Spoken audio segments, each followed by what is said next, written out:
Homage to Buddha Shakyamuni, homage to Manjushri, homage to all the lineage masters. The supreme, profound and subtle Dharma is rarely encountered in eons. Now we hear and follow it.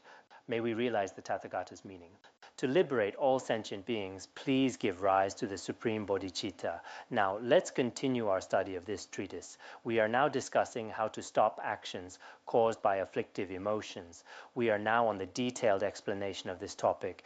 In the detailed explanation, 27 unwholesome actions are listed. When we encounter these 27 unwholesome actions, we should keep our body, speech, and mind alert. That is, we should remain unmoved inside, like a woodblock. We should not go down unwholesome paths, but try to stop our negative actions.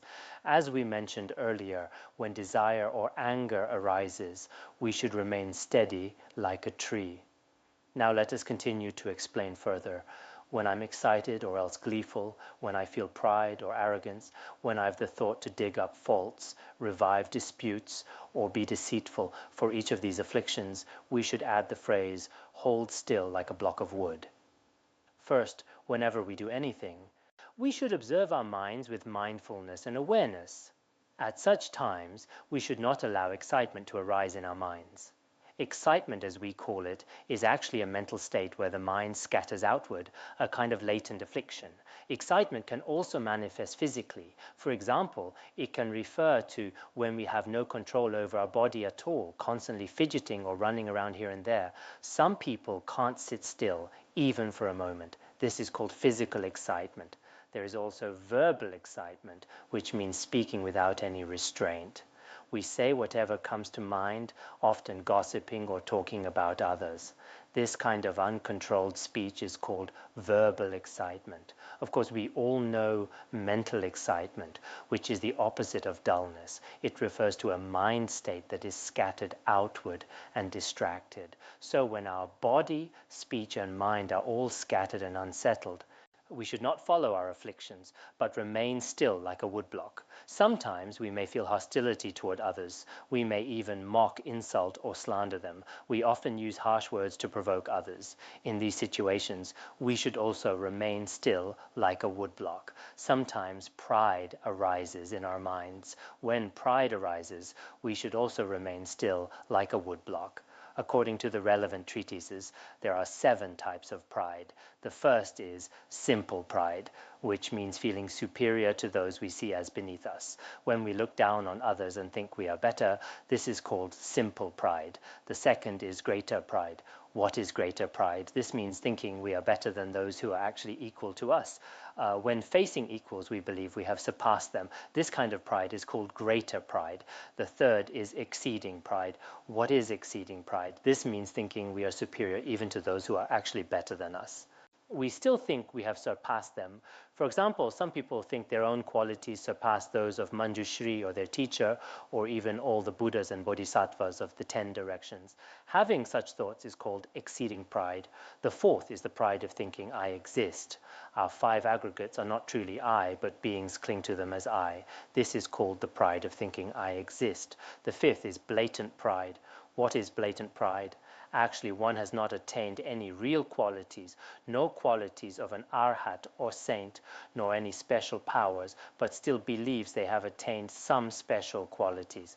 Some people are told, you are a manifestation of a Buddha or Bodhisattva, you are a reincarnated Lama. They start to believe it themselves, thinking, yes, I am this Tulku's reincarnation, my previous life was so-and-so. This is blatant pride, truly believing oneself to be accomplished.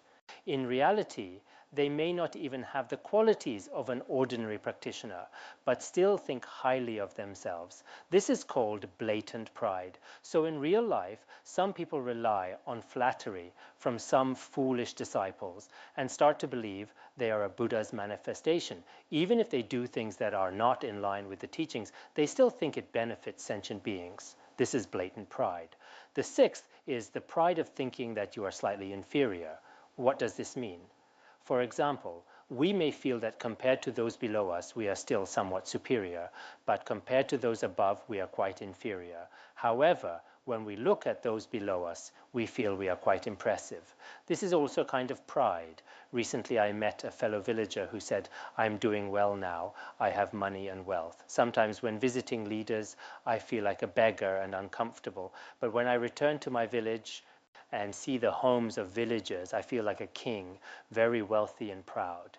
Uh, this feeling of being inferior to those above but superior to those below is the pride of thinking that you are slightly inferior. It's a bit different from simple pride, because simple pride doesn't compare upward. It only looks down on those below. So this is the difference between the pride of thinking you are slightly inferior and simple pride. The seventh, is unfounded pride, the pride that comes from wrong views. Unfounded pride means that even though it's actually a mistaken or inverted view, one regards it as a virtue. For example, some people think, "I am very skilled at stealing. My technique is excellent. I'm clever. I've lied to many people. I'm good at killing. I've killed many people or yaks," and so on. They think these actions are virtues, as if they are something to be proud of, but actually, these are not virtues, but faults. Taking faults as virtues and feeling proud, this is called unfounded pride. So, in total, there are 7 types of pride. Once pride arises in our own mind stream, just as the great masters of the past have said, "On the mountain peak of pride, the water of wisdom and virtue cannot remain." So we should regularly reflect on our own minds, and if we notice pride arising, we should remain still like a woodblock, not letting pride continue to grow. If we let pride keep growing, then once it takes root, it becomes very difficult to learn anything new. Nowadays, whether monastics or lay people, some monastics, as soon as they gain a little status, think they are already quite accomplished in every way and stop seeking new knowledge in the future. Some even feel they have surpassed everyone, and so they show no respect to any teacher and do not seek the true Dharma. This is actually a very serious obstacle and a great hindrance for ourselves. Next, let's talk about arrogance. What we call arrogance is actually what we usually refer to as conceit. So, what's the difference between arrogance and pride? Arrogance is when we compare ourselves to others and feel superior, and it is often expressed through our body and speech. This is the attitude of arrogance. But pride is different. It doesn't necessarily show outwardly, it's just a feeling inside, a sense of self-satisfaction or self-importance. This is called pride. So this is the difference between the two. Those of us who have studied the Abhidharmakosha should be clear that there are several types of pride. For example, pride of birth, thinking, "I come from a noble family, a royal lineage," or "my father is a leader, my mother is someone important." Especially some people nowadays, including some of us who are studying the Bodhicharyavatara, have family members who are leaders or lamas, and so they feel very special, always holding a sense of pride inside, which is not so good. There is also pride of appearance, as in thinking, "In this group, I am probably the best looking. If I dress up among this dozen or so people, who could possibly be as attractive as me?" Believing that no one else can compare. You see, this one isn't good looking, that one isn't either. Having this kind of mindset is also a form of conceit. Some people are proud of their knowledge. For example, in a group they may think, "I am good at debate and eloquent. I have studied a lot and memorized 3 treatises, while others have only memorized 1 or 2. I must be the best here. I am definitely number 1 in this class. I am truly outstanding."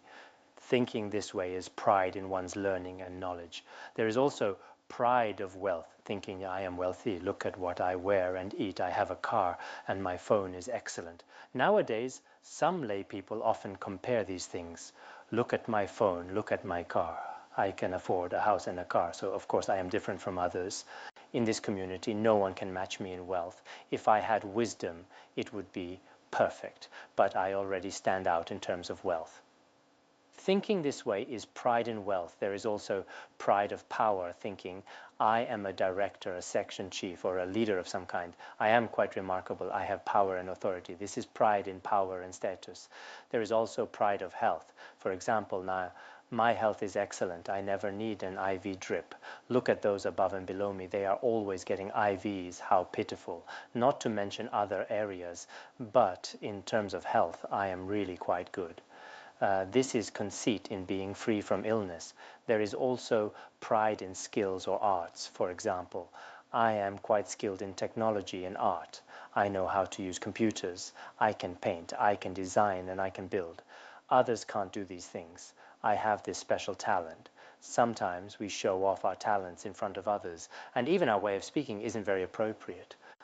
Some Buddhists encounter this situation. Whether on the phone or in daily conversation, there is always a sense of pride inside. They keep talking about themselves, never giving others a chance, always saying, I did this, I did that, I thought this way, I told others such and such. They keep talking about themselves. This way of behaving is quite different from true morality and humility, and is just another form of arrogance. Sometimes, of course, we have to speak, and we need to express our views, but even then, we should give other people a chance to speak. Some people, on the other hand, never say anything and give all the time to others. And that also makes communication impossible. We can notice people's levels and habits when we're on the phone. Some people just say, okay, okay, I know, to stop others from talking. But they keep talking about their own affairs, such as what dreams they had last night, what their plans are, what they ate, or even about walking somewhere. This is not very appropriate. There's a book that says, if someone asks you to introduce yourself, then you can do so briefly. But if no one asks, just talk about what's necessary for the conversation. There's no need to add unrelated details in our interactions with others. Sometimes, as we study Buddhism, we should show proper manners in how we speak and eat. If we don't, it can make others feel uncomfortable. Take eating, for example. In more formal countries, people pay a lot of attention to etiquette.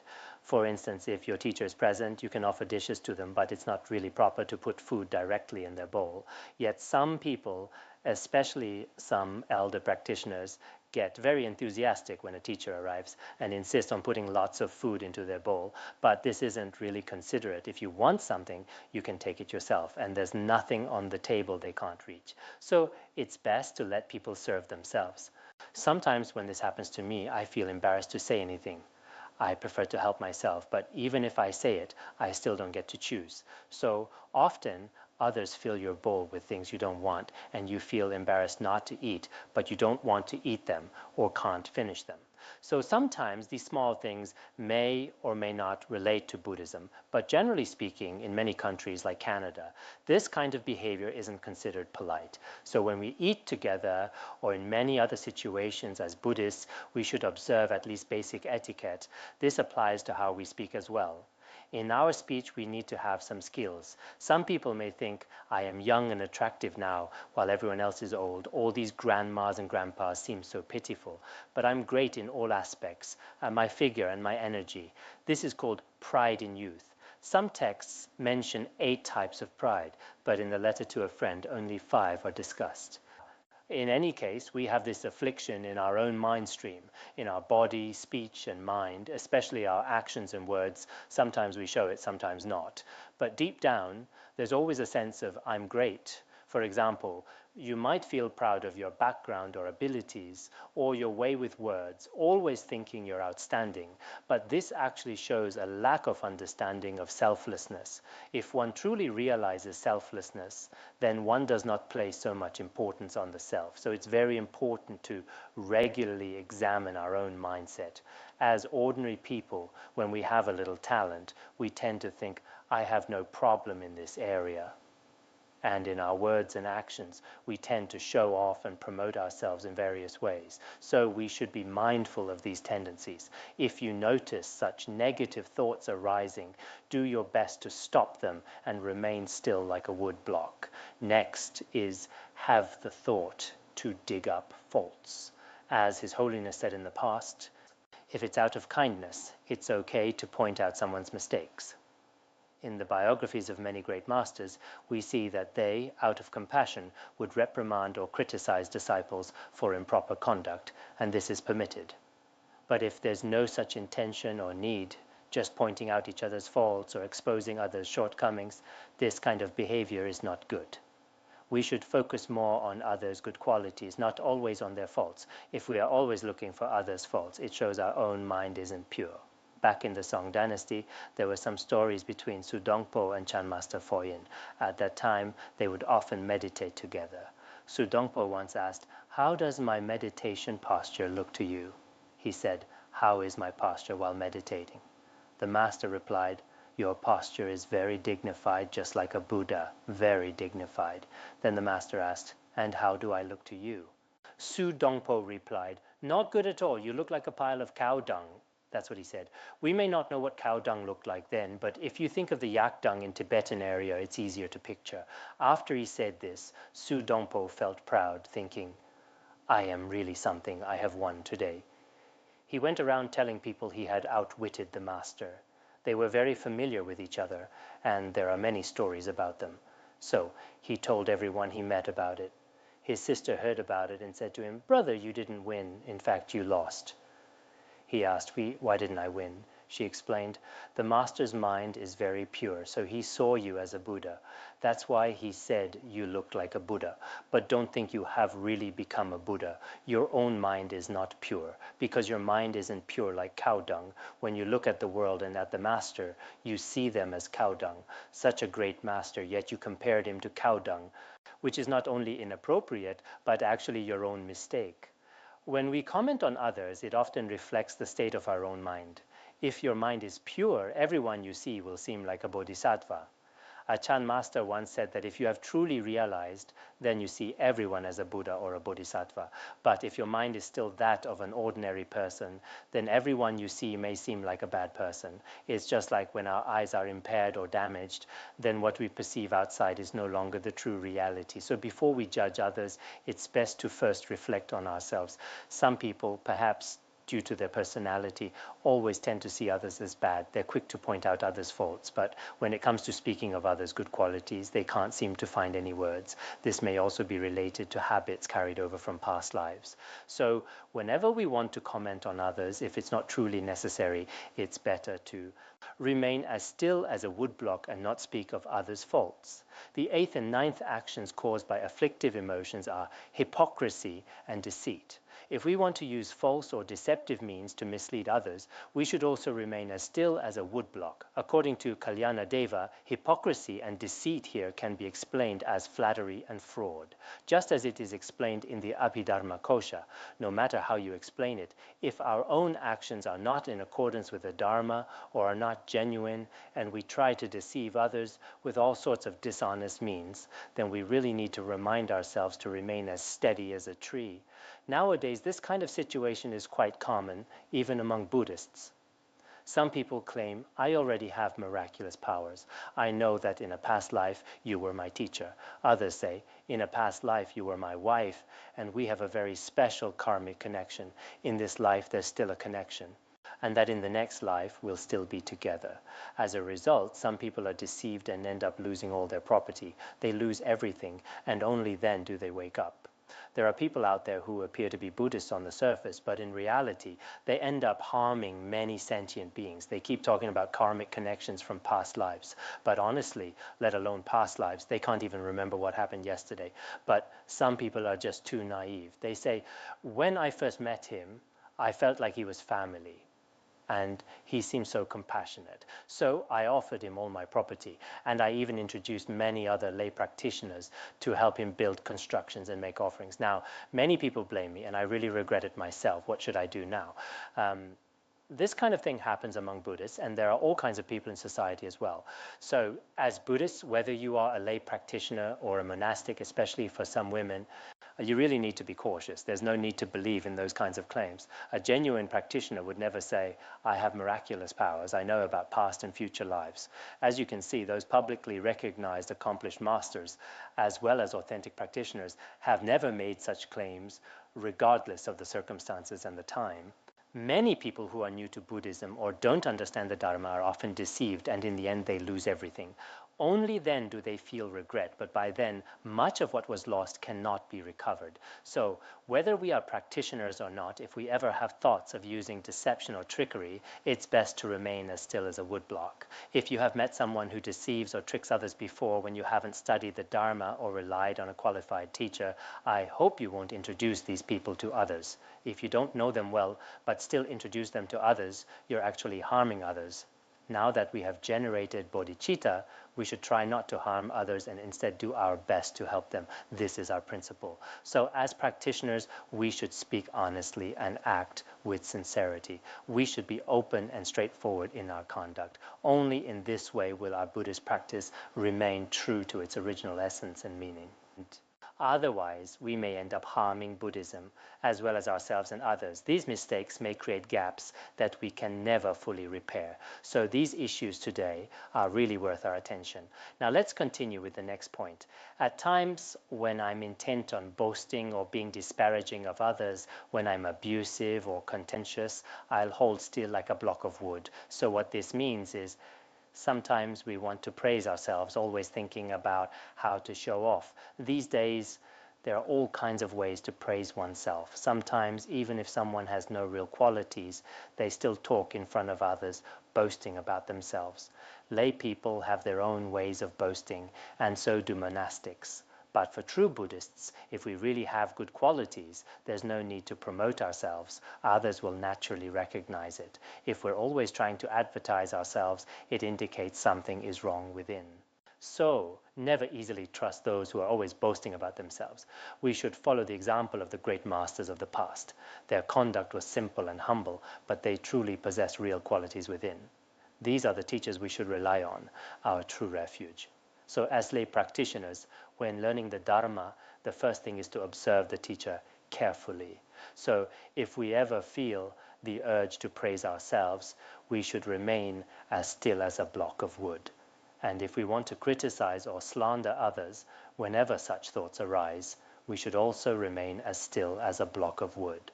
Sometimes people's slander can be very harsh, but for a great practitioner, it may not cause any real harm. There was once a remarkable Kadampa master, Geshe Potowa. When he was at the monastery, a woman nearby developed a strong attachment to him. Later, that attachment turned into resentment.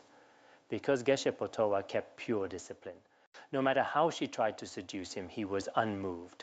So she became very upset. Later, this woman had a child with another man. One day, she threw the child in front of Geshe Potowa and said, "This is your child, you raise him, I'm done." After saying this, she left. Potowa thought about it. This must be the result of my past karma. In this life, I haven't harmed her. She shouldn't treat me this way. But this woman is pitiful, and the child is helpless. I might be slandered, but it doesn't matter. So he adopted the child and raised him. At that time, around Geshe Potowa, from his own accounts, we know that he often had thousands of monks coming to listen to his teachings. But because of this, many disciples developed wrong views and left him. Later, the woman deeply regretted her actions. She was very moved by Potowa's conduct, so she wanted to confess and tell the truth. But by then, many disciples had already left Geshe Potowa, but his own practice was never affected, and he never praised himself or criticized others. So in this world, there are sometimes baseless slanders, and sometimes these things cannot be clarified in one's whole life. But in any case, before we have real evidence, it's best not to slander anyone. There's no need. His Holiness also taught us, in our monastery, except for masters of discipline who must handle affairs and need to maintain discipline and know about others, which is necessary. Apart from that, others shouldn't talk about others' fault. This person is pure, that person is not pure, and so on. Including lay people, it's best not to do this either. Commenting on the faults of monastics, saying this or that person is not pure, only creates negative karma for yourself. So, each of us should observe our own speech. When you are about to slander someone, try your best not to say it, and remind yourself not to create negative karma. It's fine not to say it, so try not to speak such words. At this time, just remain still like a woodblock. Don't slander others. Don't say hurtful things. Also, don't use harsh or abusive speech. The so-called abusive words can include giving people nickname, calling them unpleasant names, or talking about their faults. In the 100 Deeds, there are more than 10 stories talking about people who created negative karma by speaking harsh words in past lives and the results they experienced. There are also such stories in the Vinaya. There was a monk named Dagaluo Bhikshu who usually didn't like to go out for alms and often ate corpses and wore clothes from corpses. That was the kind of monk he was. One time he went into town and a Brahmin had just died. This monk was looking at the body, and the Brahmin's daughter became upset. She slandered him, saying, "This monk is like a blind bird, always hanging around the corpse." Later, these words reached the Buddha. The Buddha said, "This girl is very pitiful. She will be reborn as a blind bird for 500 lifetimes." Later, her mother came to confess, but the Buddha said, "There's nothing to be done about the negative karma she created herself. It's not that I cursed her to fall into the lower realms. If she spoke with contempt, she'd be reborn as an animal. If she spoke with strong malice, she would fall into the hell realm." So in our daily interactions, it's best not to give people nicknames like big head, small nose, big eyes, or small-eyed novice. There's even a story about a small-eyed novice. So after learning about these stories in the sutras, we should immediately change our behavior. I've heard that among some groups studying the Bodhisattva, at first they often spoke carelessly to each other. But after a few months of study, everyone has become more mindful in their speech and dares not speak carelessly. They will think, "Will I create negative karma by saying this?" And I'm glad to see this, because when we study the Dharma, it should have an effect on our behavior. Only by accumulating virtue little by little can we hope to achieve realization. Being contentious is to use divisive speech to divide two harmonious people. If we create division between teacher and disciple, as it says in the words of my perfect teacher, this fault is even more serious than the 5 crimes with immediate retribution. Likewise, among Vajra brothers and sisters, if we use divisive speech, it's also very bad. So whether among lay people or monastics, we should try our best not to speak divisive words. If you have such thoughts, just remain still like a block of wood. Now let's look at the next verse. When I want gains, respect, and fame, or long for a cortege of servants, when my mind wants that I be served, I'll hold still like a block of wood.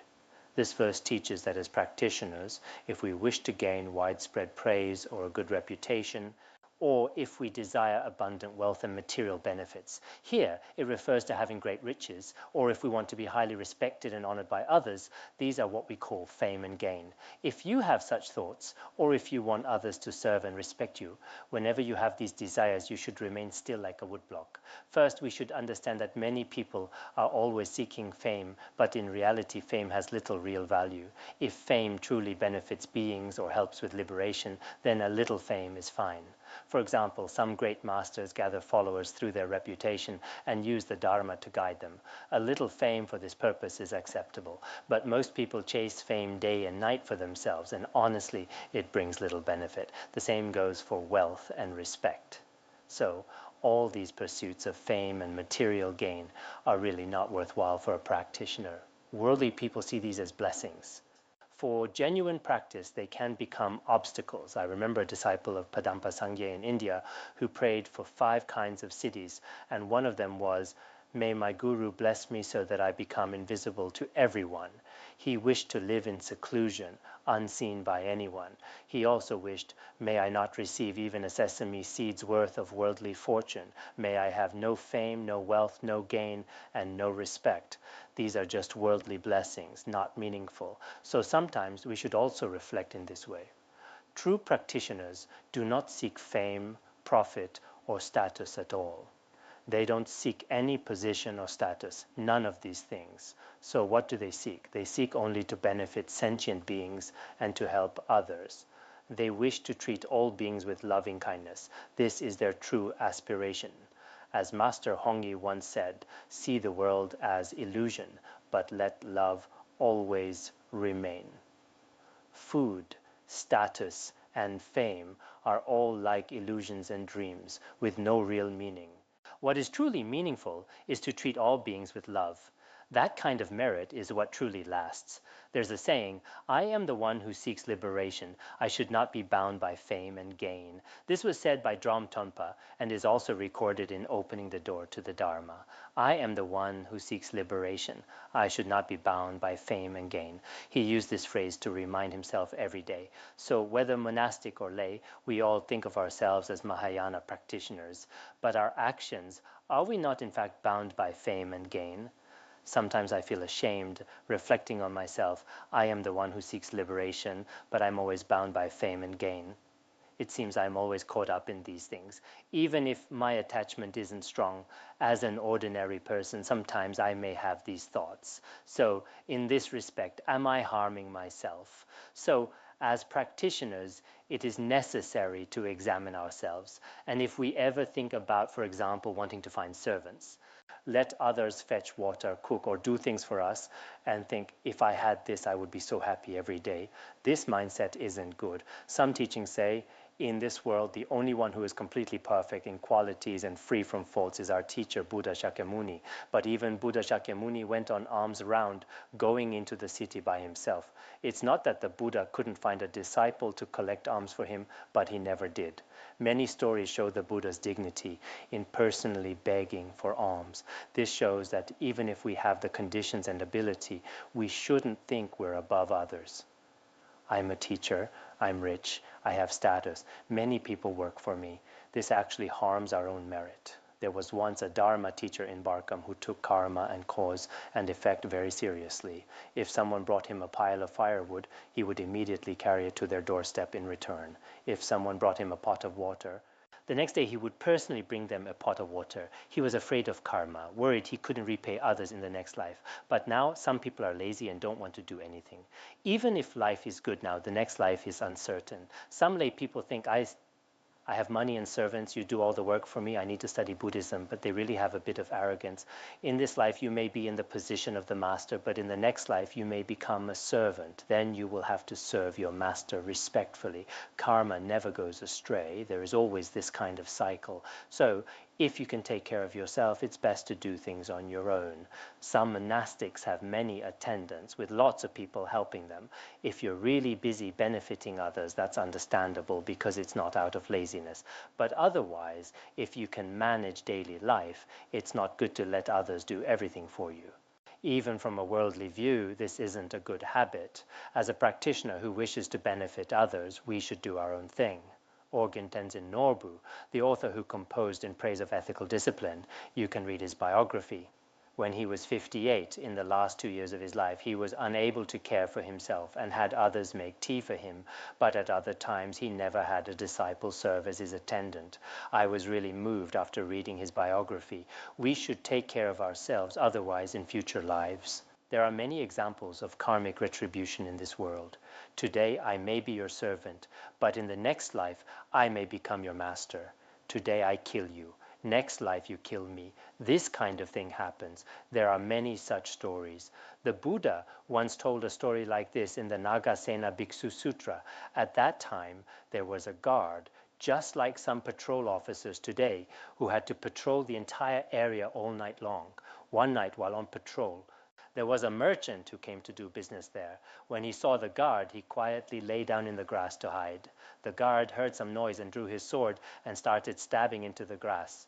While stabbing around without realizing it, he stabbed the man hiding in the grass with a precious jewel. The sword pierced his throat and he bled to death. The guard regretted it. He realized he had accidentally killed someone, but at the same time, he was happy to find a pile of treasures.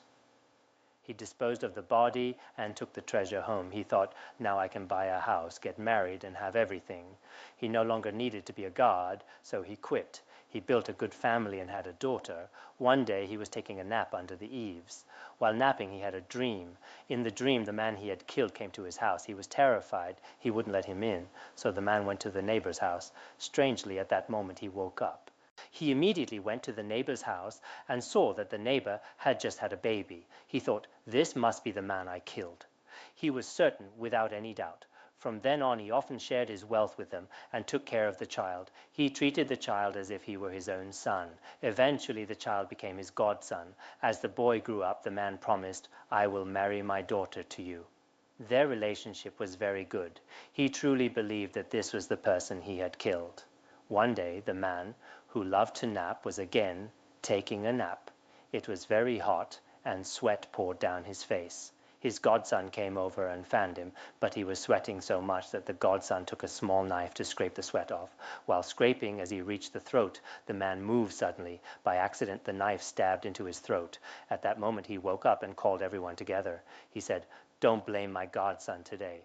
This is the result of what I did to him in his previous life. He has now repaid me in the same way. I hope you all will practice virtue and believe in the law of karma. I will give all my property to my godson. This is his past life property. I took it when I killed him." And then he passed away. From these stories in the sutras, we can see that whether we enslave or kill others in this life, there will definitely be karmic retribution. There is no doubt about this. Some people didn't learn much about karma before, so they may not fully believe it, and that's understandable. But there is no reason to doubt even the slightest bit the truth of karma and the law of cause and effect across the 3 times. It's completely real. Therefore, in our practice, we should not be attached to fame and material gain, and our actions should not be driven by these things. We must never ignore karma. This is extremely important. Now, the next verse says, "A wish to give up on others' will and seek out my own benefit, a yen for talk. If these arise, I'll hold still like a block of wood." If we ever want to give up benefiting others, or if we wish to seek our own personal benefit, if either of these thoughts arise and we are about to express them in speech or action, then we must stop and remain still like a block of wood. In our practice, especially as Mahayana practitioners, the most serious thing is to abandon the activity of benefiting others. If we give up benefiting others, we are committing a serious downfall.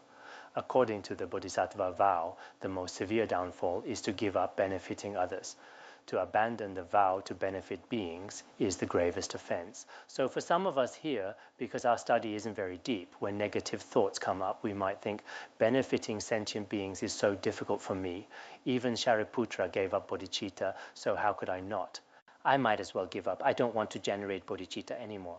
If you truly decide from now on, I will no longer do anything to benefit beings, and just recite Amitabha's name for your own rebirth in the Pure Land. Seeking rebirth in the Pure Land is good, but if you say I can't benefit others, I just want my own liberation, that's a very serious fault.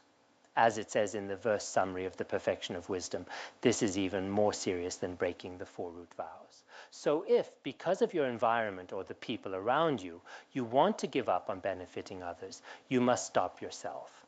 You should think, this is something I must never allow in my life. Even if I die, I must never give rise to the thought of abandoning bodhicitta. If we only care about benefiting ourselves and our close ones, this kind of mindset in Mahayana Buddhism is like poison. Its nature is extremely harmful. So we should do our best to abandon such thoughts. If we have this intention in our hearts, sometimes it comes out in our speech. After all, speech is the voice of the mind. So when we have these thoughts and want to express them, be sure not to say it to anyone. Just remain steady like a tree. Because in Mahayana practice, among all actions, altruism and giving up self-interest are the most precious. So some of us, of course, some of our volunteers here almost have no time or space for themselves and spend all their time working for beings. If you can keep this attitude, even if you don't achieve realization or great learning in this life, I think it is not wasted at all. It is definitely meaningful. In some stories of Buddha Shakyamuni, sometimes he spent a whole life just benefiting one being. So for us ordinary people, the chance to benefit others is very rare. Therefore, whenever you have the opportunity, never think it is something simple or trivial. Don't take it lightly. Now, moving on. And when impatience, laziness, fear, impudence, or garrulousness or bias toward my own arises, I will hold still like a block of wood.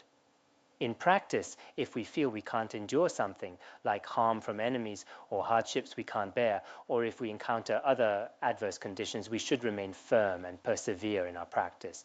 During practice, we'll encounter all kinds of things, for example, poor health or a bad mood or all sorts of external obstacles, but try not to be too fragile.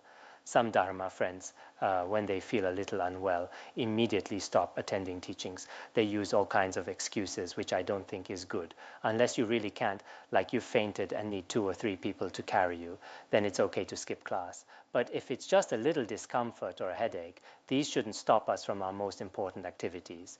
Being able to listen to the Dharma is truly the most important thing in a person's life.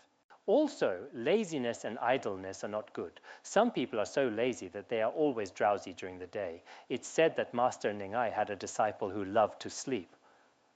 Once at Qingliang Bridge on Mount Wutai, a group of monks were walking together, and that lazy monk was dozing off even while walking. He ended up sleepwalking off the bridge and into the river. He floated in the water for a while, drifting here and there, looking like a lotus flower. Of course, as beings in the desire realm, it's understandable that we need to sleep at night. But we should try to change if we keep feeling drowsy during the day. Some people say, I really love to sleep. Can you bless me to antidote this habit? Whether blessings work or not, I don't know, but you should really try to reduce your habit of sleeping too much. This is something you can definitely work on. Next, if we feel afraid of the profound Mahayana emptiness or fear the Mahayana view, practice, or result and want to retreat, we should also remain still like a block of wood. Also, if we want to act shamelessly or do something improper, like being rude or wild or doing something disgraceful, we should also remain still like a wood block. If we want to gossip or chat all day idly chatting about this and that, saying things that don't matter, we should try to restrain our speech. If we develop attachment to our friends and family, always thinking about protecting them, calling every day, and talking about all kinds of trivial matters, this is actually an obstacle for practitioners. We should remain still like a wood block. Okay, we'll stop here for today.